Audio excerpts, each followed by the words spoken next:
Luis Alberto Albán Burbano, alias Marcos Calarcá. Es un señor nacido en Cali el 16 de agosto de 1957, conocido con los alias de Marcos Calarcá o Marco León Calarcá, que es un terrorista y narcotraficante colombiano, miembro y vocero de las FARC.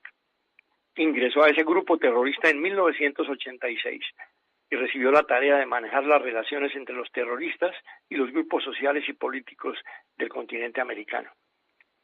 Su esposa y sus dos hijos tienen su residencia en Canadá. Amparo Torres Victoria, que es su esposa, parece tener el alias de Andrea Vergel, es hermana de Jorge Torres Victoria, alias Pablo Catatum, uno de los miembros del secretariado de las FARC. Uno de sus hijos, Juan Jacobo, es sociólogo de la Universidad de La Habana. Alias Marcos Calarcá fue uno de los creadores de la Coordinadora Continental Bolivariana en Caracas. Esto lo dice una información encontrada en el computador de alias Raúl Reyes, dado de baja por las fuerzas militares colombianas en territorio ecuatoriano, con una cantidad de información que la Corte Suprema de Justicia de la época invalidó. Y lo más grave, el pueblo colombiano no tuvo acceso a los detalles que hay allí, en donde se dicen muchas verdades. De modo que es creador de la Coordinadora Continental Bolivariana en Caracas, que es una organización de las FARC para delinquir desde Venezuela con el amparo del gobierno de Hugo Chávez y ahora de Nicolás Maduro. Luis Alberto Albán, alias Marcos Calarcá, obtuvo notoriedad internacional cuando el gobierno colombiano de Álvaro Uribe Vélez le pidió al gobierno de México cerrar una oficina de las FARC el gobierno colombiano de Andrés Pastrana le pidió al gobierno de México cerrar una oficina de las FARC en el DF que había sido autorizada por gobiernos anteriores del hermano país. Era absurdo que un grupo terrorista tuviera oficina en cualquier país democrático. Además eran evidentes las actividades violentas de las FARC en Colombia y su red de apoyo en México, que luego quedaría al descubierto con la Operación Jaque y los estudiantes, con la Operación Fénix y los estudiantes mexicanos heridos en el campamento de Luis Edgar Devia Silva, alias Raúl Reyes, en territorio ecuatoriano. Albán Burbano y otros miembros de las FARC fueron expulsados de México por el gobierno de Vicente Fox.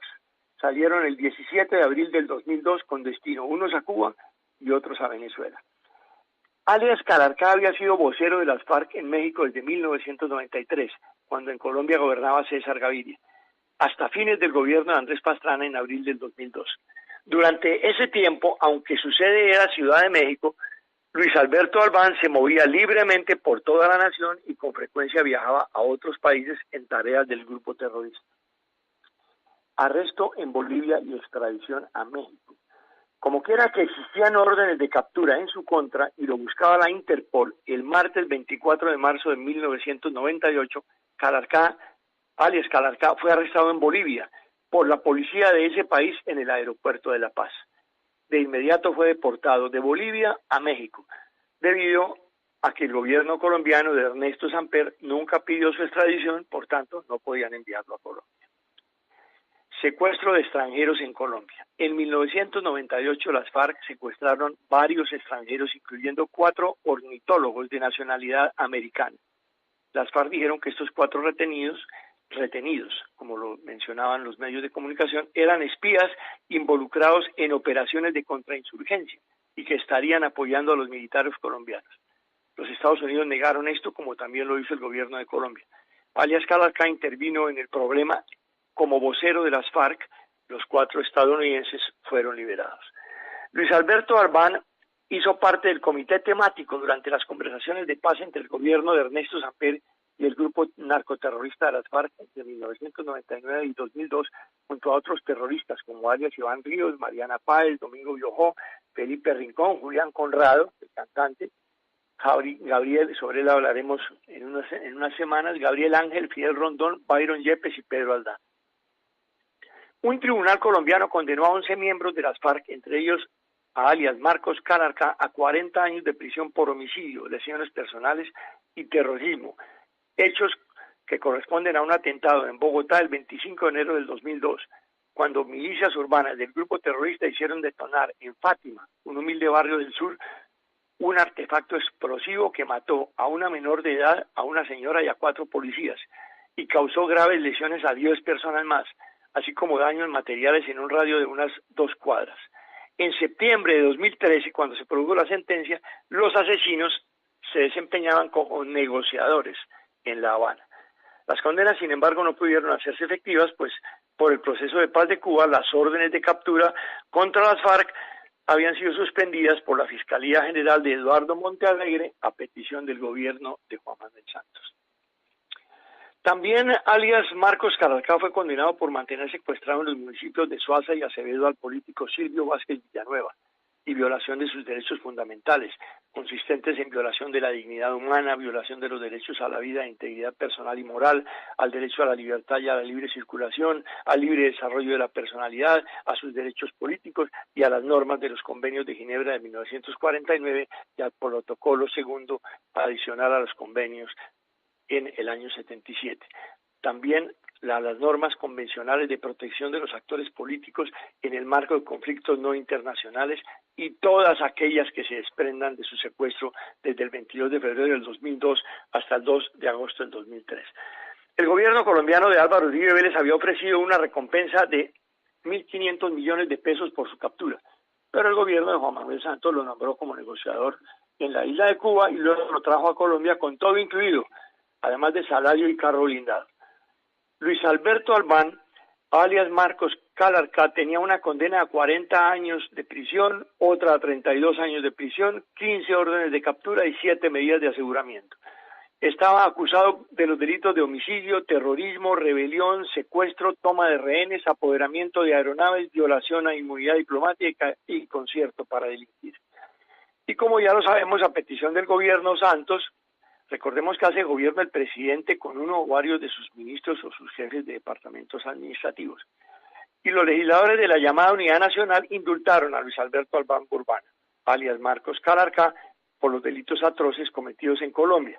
Quedan vigentes las órdenes de captura y la petición de extradición por narcotráfico del gobierno de los Estados Unidos. Hay que recordar que quienes lo amnistiaron son los miembros de la Unidad Nacional, partidos de la U, Liberal, Verde y un sector del Partido Conservador. Y aquí viene el plato fuerte, porque es que más que guerrillero y terrorista, el señor es narcotraficante. Miremos esto. Según lo afirmado por el periodista Alberto Najar de la BBC Mundo de Ciudad de México, podemos afirmar que durante más de 10 años las FARC en México participaron abiertamente en reuniones culturales, repartieron libros y revistas y debatieron en foros académicos. No entiende uno para qué estaban los embajadores colombianos ni los agregados militares colombianos ni la inteligencia colombiana en México, porque esto sucedía mientras en Colombia las FARC protagonizaban la violencia terrorista más atroz de la historia de América Latina. La oficina de las FARC en México, con alias Marcos Calarcá, empezó a operar en 1992 durante el gobierno colombiano de César Gaviria y formaba parte de la estructura de la Confederación de Partidos Políticos de América Latina y el Caribe. Tenía el reconocimiento del gobierno mexicano e incluso estaba listada en la guía telefónica.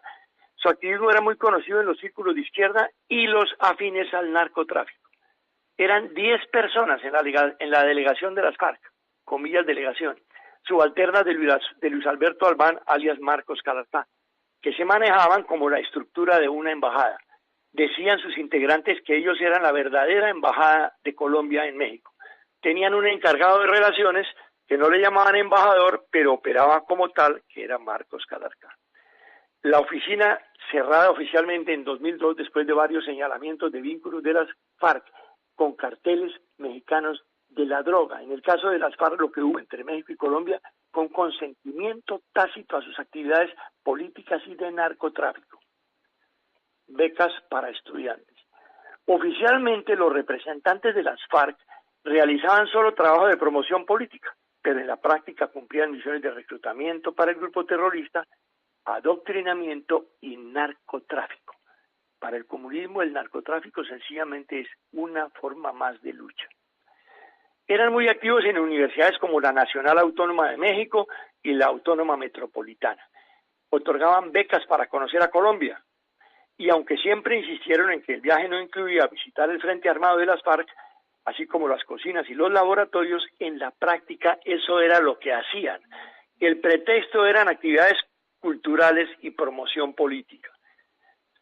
Pero desde fines del 2012 el gobierno de Álvaro Uribe de Colombia denunció que el grupo armado tenía relaciones con grupos estudiantiles, especialmente de la UNAM, y aunque lo negaron, esto quedó demostrado el 1 de marzo del 2008, cuando el ejército colombiano bombardeó una base de las FARC en Sucumbíos, Ecuador. En el ataque murió el máximo cabecilla del movimiento terrorista, Raúl Reyes. Alias Tiro Fijo estaba muy grave y se había alejado del poder. Pero también murieron 4 estudiantes mexicanos que se encontraban en el lugar, mientras otros 3 sobrevivieron. Una de ellas, la más importante, Lucía Moret, fue detenida por el ejército del Ecuador, lo que causó protestas en México, pues sus familiares afirmaron que fue torturada por el ejército ecuatoriano. Moret regresó a México semanas después del ataque, sin embargo los gobiernos de Colombia y Ecuador mantienen juicios pendientes en su contra. Relaciones con el narcotráfico. La situación de la oficina de las FARC cambió a finales de los años 90 cuando la Agencia Antidrogas de los Estados Unidos, la DEA, acusó a la oficina de las FARC en México de tener negocios con los carteles del narcotráfico. Además, el periodista Jorge Fernández Meléndez lo documentó en sus libros Las FARC en México y El Otro Poder. Allí señala que Jorge Briceño Suárez, alias el Mono Jojoy, enviaba cargamentos de cocaína a México. Tuvieron contacto con el cartel de los hermanos Arellano Félix, asegura el periodista. El gobierno de Fox entonces atendió la petición del mandatario Andrés Pastrana para concluir con la tolerancia mexicana a las FARC. Las FARC de México, tras el ataque de Sucumbíos, Ecuador, aseguraron que la información confiscada en los archivos de Raúl Reyes era manipulada. Eso fue desmentido posteriormente por el FBI, porque es que allí estaba clara la presencia del narcotráfico entre Colombia y México a través de las FARC. En noviembre del 2015, la DEA presentó un informe que vinculaba a las FARC con los carteles de Sinaloa y Jalisco Nueva Generación, y todo esto lo había manejado alias Marcos Calarcá. Alias Marcos Calarcá está requerido por una corte de Colombia, Estados Unidos, desde abril del 2005 por cargos de narcotráfico. Este narcotraficante fue aceptado el 17 de octubre de 2012 como negociador de las FARC por el gobierno de Juan Manuel Santos, a pesar del mencionado pedido en extradición ya por las autoridades judiciales de los Estados Unidos.